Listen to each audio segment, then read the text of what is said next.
이 시간 우리 금요 심야 기도회 우리 사도행전 7번째 시간입니다. 제목은 현대교회의 모범은 초대교회이다. 현대교회의 모범은 초대교회이다라는 제목으로 우리 말씀 나누겠습니다. 이제 오순절 성령 강림과 함께 사도들이 110명이죠. 그 안에는 12사도들도 있었고 성령 충만함을 받아 가슴이 뜨거워졌어요. 성령 받아서 가슴이 뜨거워진 사도들과 제자들이 가장 먼저 한 일이 무엇이죠? 베드로가 벌떡 일어났잖아요. 그래서 이제 설교를 합니다. 복음 전파였어요. 그 복음 전파는 왜 합니까? 영혼 구원하기 위한 거죠. 그래서 성령 충만하다는 것은 같은 의미로 내 안에 하나님 사랑, 이웃 사랑으로 충만한 거예요. 이웃 사랑이 뭐죠? 고아와 가부를 돌보는 일도 있고 어려운 이들을 이렇게 돌아보는 일도 있지만 영혼을 바라보는 거예요. 영혼. 예수 그리스도의 복음 없이 죽어가게 되면은 영원한 멸망 가운데 떨어지게 되는데 정말 성령이 충만하다는 게 뭐죠? 내 안에 그리스도 예수의 영으로 충만한 거죠. 그러니까 예수 충만이 성령 충만입니다. 그래서 성령 충만하게 되면은 예수 그리스도의 사랑을 가지고 하나님 사랑, 이웃 사랑 실천. 그래서 가장 중요한 거는 영혼 구원함에 있어서 구령의 열정이라고 그러잖아요. 견딜 수가 없는 거예요. 이게 가만히 있고서는 견딜 수가 없는 거죠. 베드로가 설교할 때 한날에는 세례받고 회심한 신도 수가 3,000이나 되었대요. 3,000. 대단하죠. 3,000명이나 이게 돌아오는 일이 있었습니다. 이렇게 복음 전파를 통해서 믿는 무리의 수가 증가하면서 오늘날의 교회의 원형이라고 부를 수 있는 최초의 교대, 초대교회가 탄생하게 되었습니다. 최초의 교회, 초대교회는 교회 건물이 있었을까요? 없었을까요? 없었어요. 없었고, 이제 그러면 42절 말씀부터 한번 우리 살펴보도록 하겠습니다. 42절 제가 먼저 읽겠습니다. 그들이 사도의 가르침을 받아 서로 교제하고 떡을 떼며 오로지 기도하기를 힘쓰니라. 지금 초대교회의 모형은 이렇게 구체적으로 우리 같이 교회 간판이 달리고 교회 목사님, 장로님, 권사님 이런 게 다 체계적으로 세워져 있진 않아요. 이 당시의 교회는 에클레시아예요. 밖으로부터 부름받은 사람들의 모임. 그러니까 세상으로부터 예수 그리스도의 복음으로 부름받아 모인 성도들의 모임이 교회인 거죠. 에클레시아. 초대교회의 사도들의 권위는 절대적이었어요. 물론 초대교회라는 시대적인 배경도 있었습니다. 당시 사도들의 권위 같으면은 오늘날 목회자의 권위라고도 할 수 있죠. 권위. 그러면 이제 성도님들 보시기에 목회자의 권위는 어디서 옵니까? 강력한 카리스마입니까? 그 말씀을 그게 재능인지 은사인지 받으셔가지고 같은 얘기를 하더라도 카리스마 있게 하시는 분들이 분명히 있긴 있어요. 그런데 말씀 맡은 자, 목회자의 카리스마는 어디서 나오는 거냐면은 권위죠, 권위. 42절 보니까 그들이 사도들의 가르침을 받아 그래요. 사도들의 권위는 하나님의 말씀, 예수 그리스도의 복음을 가르치는 데 있었어요. 그 말씀을 가르치는 게 권위예요, 이게. 하나님 말씀을. 이것은 목회자의 권위도 하나님의 말씀을 가르치는데 바르게 가르쳐야지 권위가 있는 거죠. 권위라는 것은 저 사람은 목회자야 그거예요. 바른 목회자야. 저의 권위는 어디서 나오죠? 제가 성경 말씀을 바르게 가르치면은 목회자야. 이게 권위죠. 말씀은 다 엉뚱하게 가르치는데 다른 것만 막 빛나요, 그냥. 그건 권위가 될 수 없죠. 세상의 권위는 지금도 학벌이고 학입니다.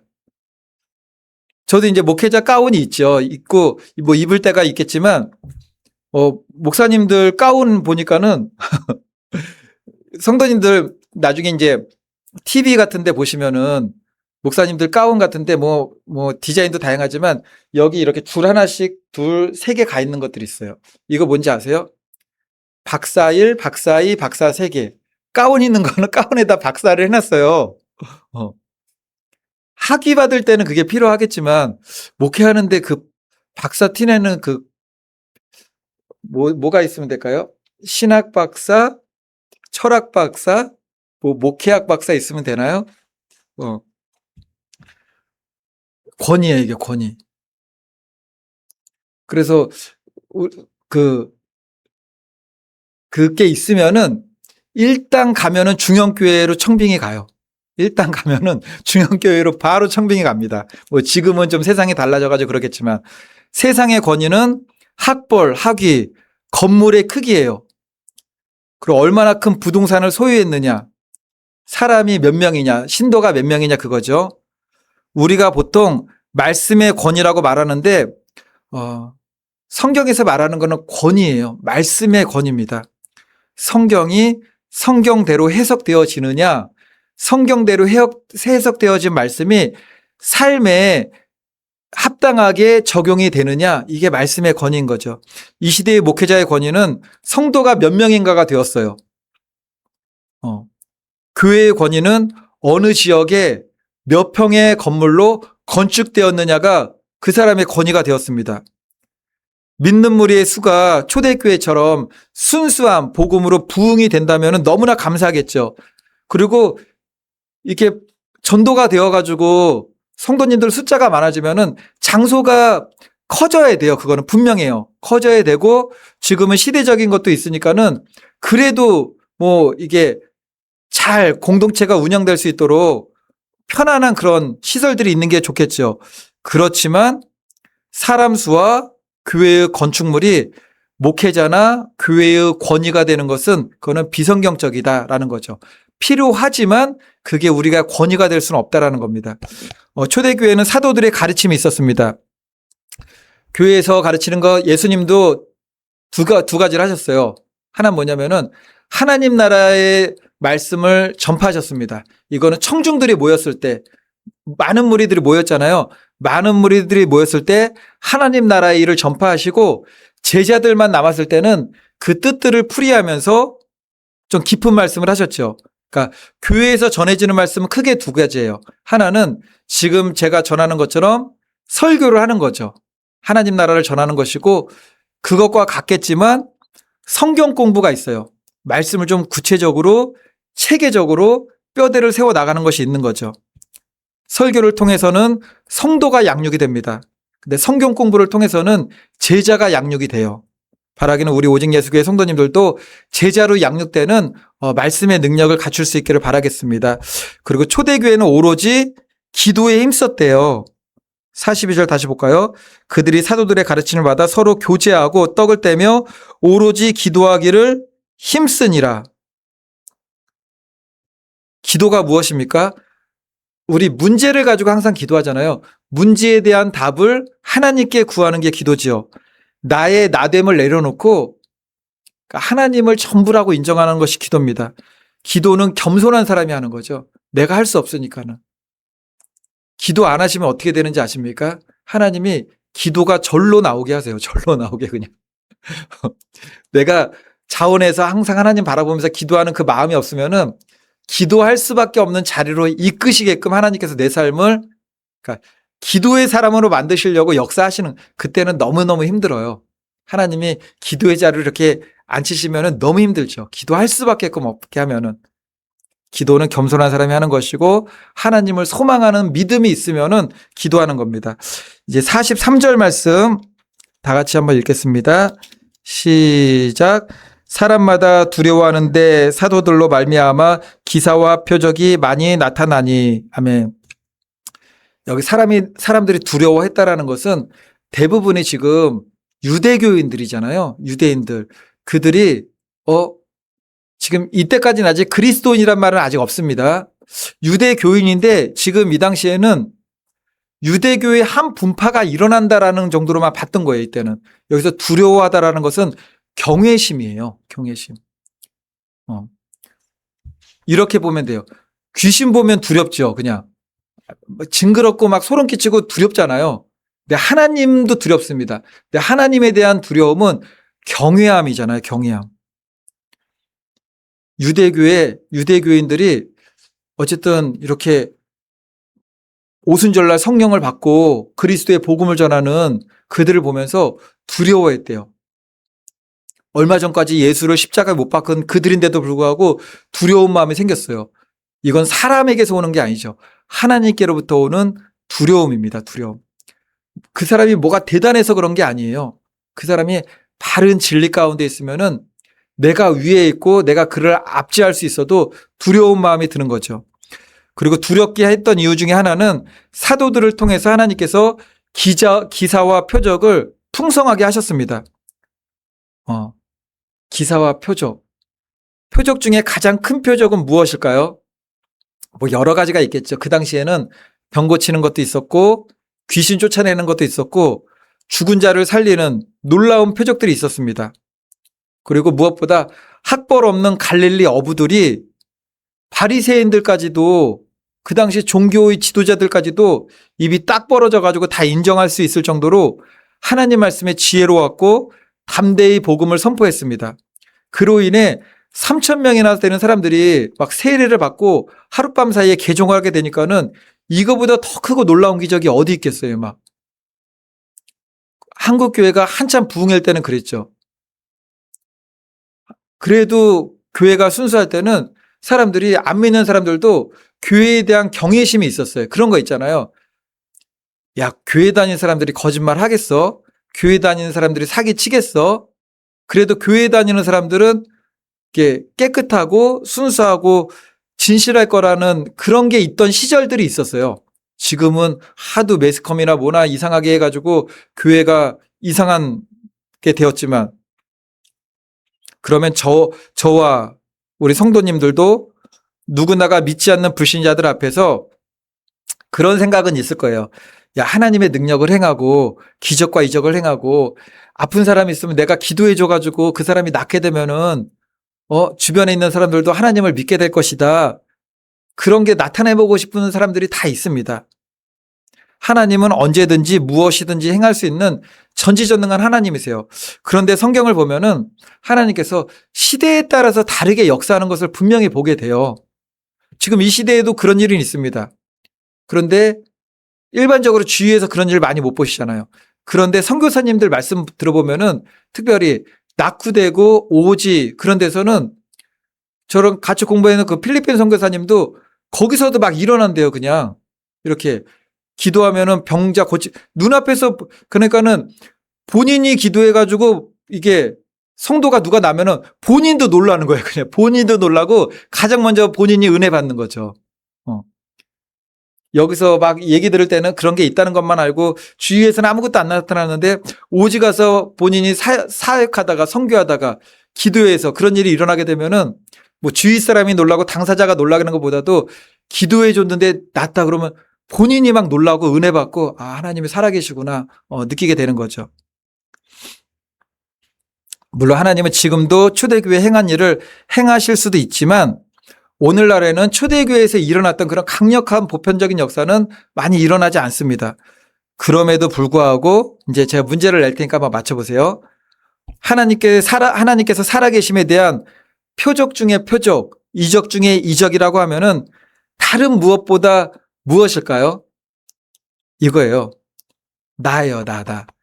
나 같은 죄인이 예수님 믿고 변화가 돼요.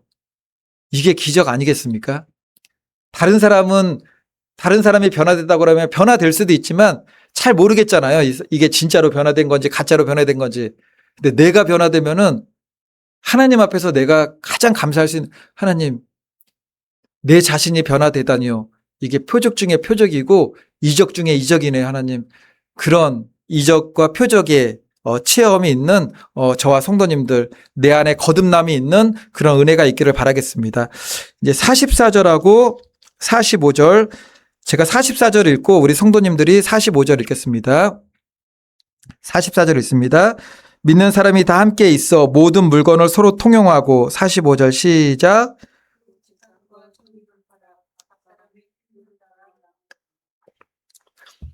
그렇다고 해서 이 사람들이 한 장소에 다 모여서 살았던 건 아닙니다.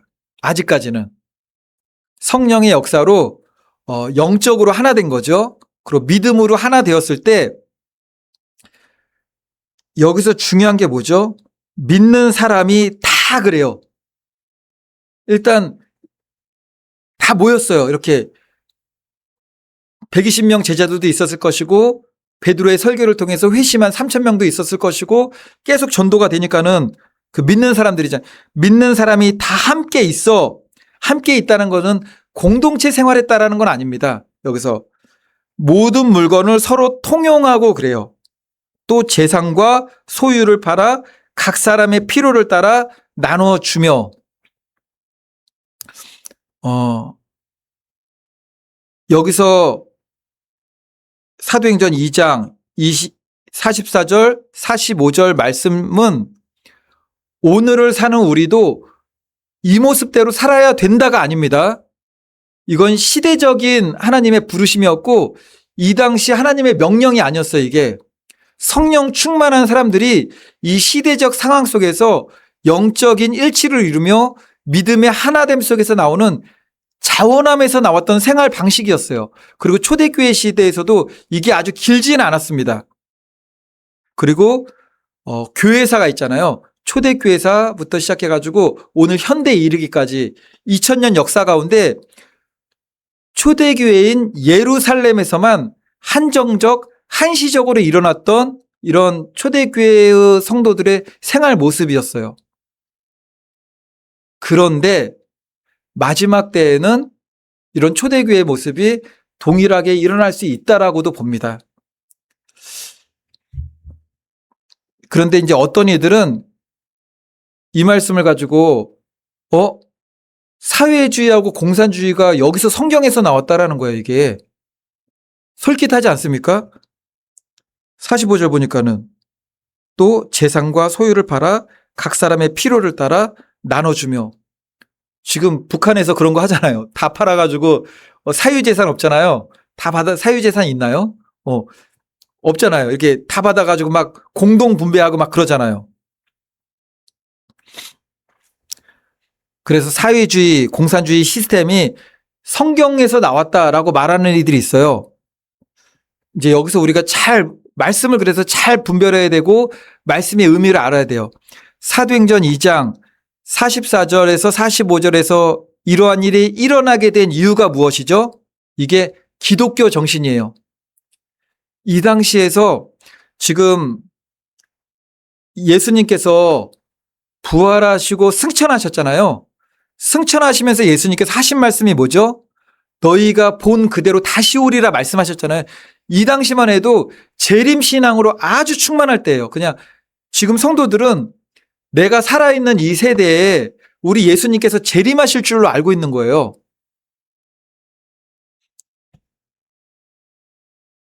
그러니까 지금도 우리가 마지막 때이다. 예수 그리스도의 재림의 긴급성 이런 얘기를 많이 하지만 이때는 훨씬 더 했어. 훨씬 더. 이 사람들의 이때의 확신은 100% 1000%였어요. 내가 있을 때 우리 그리스도 예수께서 오신다. 재림하신다. 그런데 이 문제로 여러 가지 교회에서 어려움이 생기니까는 그래서 데살로니가 전서에서 사도 바울이 예수 그리스도의 재림에 대해서 어떻게 재림에 대한 징조에 대한 정립을 해주게 되는 거죠. 어쨌든 사도행전 2장 오늘 말씀 44절 45절에서 일어나게 된 배경은 하나님 사랑 이웃사랑이에요. 하나님 사랑하니까는 나의 재물과 나의 모든 재산들도 이때 복음 전파와 주님의 오심에 대한 긴급성 때문에 나누며 그렇게 생활을 했다라는 거죠. 지금도 이 일이 있습니까? 없습니까? 온 교회 전체가 아니면은 전 세계에 있는 기독교인들 전체가 재산을 다 팔아서 서로 막 이렇게 돌봐주고 그런 일은 없어요.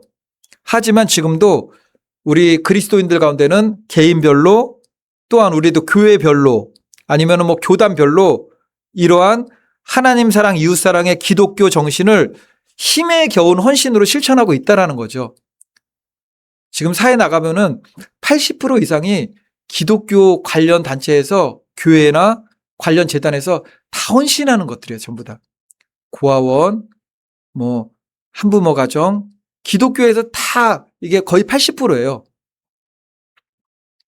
사회주의, 공산주의가 말하는 공평한 분배는 뭐죠? 자원함에서 나온 것도 아니에요. 더욱이 하나님 사랑, 이웃 사랑 이런 거 없어요. 사유 재산 박탈, 통제를 위한 제도적인 시스템으로 만들어 놓은 거죠. 그러면서도 그러한 사회주의, 공산주의 시스템이 여기다 성경을 갖다 붙이는 이유가 뭐죠? 이 사도행전에서 그때도 우리와 똑같잖아. 사람들 걸 모아다가 막 다 나눠줬어. 사회주의, 공산주의 그 배경에는 누가 있습니까? 사단이 있는 거죠. 사단은 어떠한 자냐면은 하나님을 모방하여 빛의 천사로도 가정할 수 있는 속임수의 왕이에요. 모방자, 속임수. 그래서 고린도후서 11장 13절로 15절 보게 되면은 그런 사람들은 거짓 사도요, 속이는 일꾼이니 자기를 그리스도의 사도로 가장하는 자들이니라.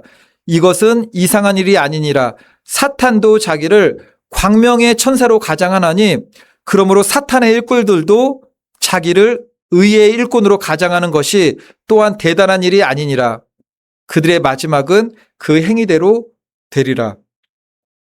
사탄이 잘한대요. 광명의 천사로 가정하는 것을. 그럼 이제 다음 46절 말씀 다 같이 읽겠습니다. 46절 날마다 시작. 날마다 마음을 같이하여 성전에 모이기를 힘쓰고 집에서 떡을 떼며 기쁨과 순전한 마음으로 음식을 먹고. 아직까지 건물로서 초대교회가 세워지고 우리 예루살렘 교회로 모이십시오. 그런 시대가 아직 아니에요. 날마다 마음을 같이하여 어디에 모이라고 그랬죠?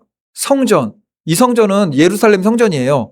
그러니까 성경학자들은 아직까지는 사람들이 예의주시하면서 보는 거죠. 이게 유대교회의 새로운 한 분파가 아닌가? 그렇게 보는 거예요. 아직까지는 건물로서의 교회가 있고 그러진 않습니다. 교회가 헬라어로 뭐라 그랬죠? 에클레시아. 에클레시아는 헬라어로 교회라는 뜻인데 건물교회가 아니에요. 세상에서 부름받은 성도들의 모임이에요. 그러니까는 우리가 이제 이렇게 모였잖아요. 우리가 교회예요. 교회. 우리를 갖다가 딱 들어가지고 저기 산에다 갖다 놔도 우리는 교회예요. 교회. 우리가 교회니까는 우리를 딱 들어다가 광야에다 갖다 놔도 우리는 교회입니다. 이때만 해도 오늘날 교회 같으면은 이때는 성전에 모였죠. 그리고 회당에 모였어요. 그리고 많은 수가 아니라 흩어져서는 각 가정에 모였어요. 그래서 여기서 집에서 떡을 떼며라고 했던 거예요. 오늘날 같으면은 어디에 모여야 되는 겁니까? 교회. 성도는 교회에 모이기 힘써야 됩니다. 교회에 모여서 뭐 해야 됩니까? 사도들은 가르치고 목회자들은 가르치고 성도들은 오로지 기도에 힘쓰는 겁니다. 교회에서는 말씀 나누고 기도하는 곳이에요. 봉사 헌신은 다음이에요. 다음. 교회에서 말씀하고 기도는 등하시하고 봉사 헌신만 열심히, 봉사 헌신은 필요하죠. 근데 그게 주가 아니에요. 주가. 교회에서는 말씀 나누고 기도하는 거. 그래서 모이면은 말씀 나누고 기도하고 세상으로 흩어지면 뭐 해야 됩니까? 너희는 세상에 뭐라고 그랬습니까? 세상의 빛이라. 너는 세상의 소금이라. 흩어지면은 예수 그리스도의 빛된 복음 전하고 소금과 같이 세상에 녹아져서 썩어진 세상, 부패한 세상에서 생명 같은 그 일을 해야 되는 거죠. 어쨌든 이때까지만 해도 성전에 모였던 걸 보면은 유대교의 한 분파 정도로 보지 않았는가 성경학자들은 그렇게 봐요. 그리고 이때 몇천 명이잖아요. 그러니까 한꺼번에 모일 수 있는 적당한 장소가 없어요. 그리고 성전에서만 모인 것이 아니라 또 어디에서 모였죠? 날마다 모여야 돼. 날마다 마음을 같이하여 성전에 모이기를 힘쓰고 날마다 같이하여. 우리도 날마다 모이죠. 거의 날마다 모이는 것 같은데요.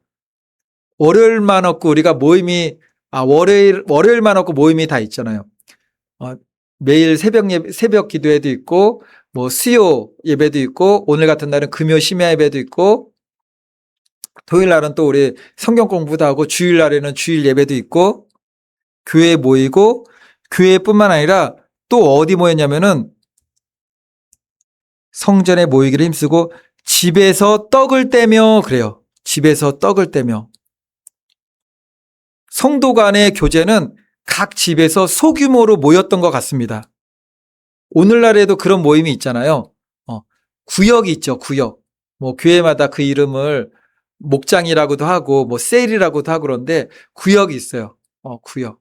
그래서 같은 지역에 사는 성도님들끼리 이렇게 하나로 묶어가지고 구역을 만들어가지고 일주일에 한 번씩 혹은 시간을 정해가지고 돌아가면서 같이 구역 예배, 가정 예배 드리면서 그 집에서 예배를 드릴 때는 그 집에 그 성도님들의 기도 제목, 가정사 같은 걸 다 들으면서 같이 기도 제목을 나누고 이게 교제지요. 이게 교제. 이게 교제입니다. 그러니까는 초대교회 성도들은 성전에 모이기도 힘썼고 흩어지게 되면은 성도님별로 각 집에 모여가지고 떡을 떼는 게 여기서 말씀을 나누는 것과 또한 성찬의 의미도 있습니다. 그러니까는 교회에 모이든지 각 가정에 모이든지 그 주체는 누구죠? 예수 그리스도예요. 그 복음을 나누는 거죠. 그런 의미에서 가정에서 드리는 구역 예배는 성도의 교제에서 너무나 중요하죠. 근데 지금은 점점 이게 없어진대요. 그리고 예전에는 이제 교회 성도님들 오시고 등록하시면은 이제 목회자하고 성도님들이 가정 신방도 하고 같이 이야기도 나누면서 기도 제목 나누고 어떻게 믿음 생활을 해 나가야 될지 같이 교제 나누면서 이야기도 했는데 지금은 그런 게 없어요. 가정 신방은 둘째치고 교회에 몇 년째 다니는데 등록 안 되신 분들이 너무나 많아요. 등록 안 되신 분들이. 도망 다니는 분들이 엄청 많은 거죠. 그리고 유튜브 설교에 꽂히신 분들은 나홀로 신앙생활이에요. 나홀로 신앙생활. 마음이 외로울 때는 그 외로운 마음을 위로해주는 설교하시는 목사님 설교를 듣고 나 장래에 대한 소망을 갖고 싶어. 소망에 대한 설교 잘하시는 목사님에 대한 듣고 마지막 때에 대한 설교하시는 목사님 설교 듣고 자기 귀에 맞는 설교를 듣게 되는 나홀로 신앙생활은 너무너무 위험하다라는 겁니다. 이제 끝으로 47절 말씀 마치겠습니다. 47절 다 같이 읽습니다. 시작. 하나님을 찬미하며 또 온 백성에게 칭송을 받으니 주께서 구원받은 사람을 날마다 더하게 하시니라. 하나님을 찬미하며 여기서 중요한 게 뭐죠? 또 온 백성에게 칭송을 받으니 이거 초대교회 시대 때 나타났던 강력한 역사입니다. 온 백성이 누구죠? 유대인들이 굉장히 많을 거 아니에요. 이스라엘 백성들이. 아직 복음을 듣지 않았지만 이 사람들은 뭔가 다르다. 한국교회도 그런 시절이 있었어요. 한국교회도 그런 시절이 있었습니다. 그런 시절이 있었는데 지금은 그런 모습들이 많이 퇴색됐죠. 상관없어요. 그냥 우리들 한 사람 한 사람이 세상에 나가서 빛과 소금으로 살아가면 되는 겁니다. 세상 사람들로부터 하나님 믿는 사람은 정말 다르구나. 이런 이야기 듣는 거는 귀한 일이지만 우리의 기준과 우리의 판단이 세상 사람들의 판단에 있지 않아요. 그냥. 그 사람들이 어떻게 얘기하든 빛과 소금으로 예수 그리스도의 복음을 따라서 진리의 길을 가는 거죠. 우리가 진리의 길을 가면서 하나님 사랑, 이웃 사랑하고 복음을 전하는 길에 있어서 그들에게 선한 영향력이 끼치면은 그게 감사한 일이지만 하나님 말씀대로 살아가는 것이 세상 사람들에게 다 박수받는 일이겠습니까? 세상은 어둡고 우리는 빛이라고 하면은 빛이 세상에 왔을 때 어두움이 빛을 싫어하더니 예수님이 오셨을 때도 그랬는데 우리가 뭐라고 세상 사람들로부터 대단한 박수를 받겠습니까? 바라기는 저와 성도님들 모두 현대교회의 모범은 초대교회이다. 그렇다고 해서 우리가 초대교회 사람들처럼 내 재산 다 팔고 다 나눠주고 그건 아니에요. 그 사람들이 그렇게 했던 이유는 초대교회의 시대적 배경 가운데 긴급한 예수 그리스도의 재림 사상과 성령 충만함을 받고 하나님 사랑, 이웃 사랑에 대한 실천의 마음이 아주 뜨거웠어요. 이런 것이 다 열매로 나왔던 거죠. 바라기는 저와 성도님들 모두 무엇보다 성령 충만함 받고 하나님 사랑하고 이웃 사랑하며 진실로 주님의 몸된 교회를 사랑하고 이웃을 사랑하며 복음 전파에 힘쓰는 성령 충만한 믿음 되시기를 예수님의 이름으로 축원을 드리겠습니다. 아멘.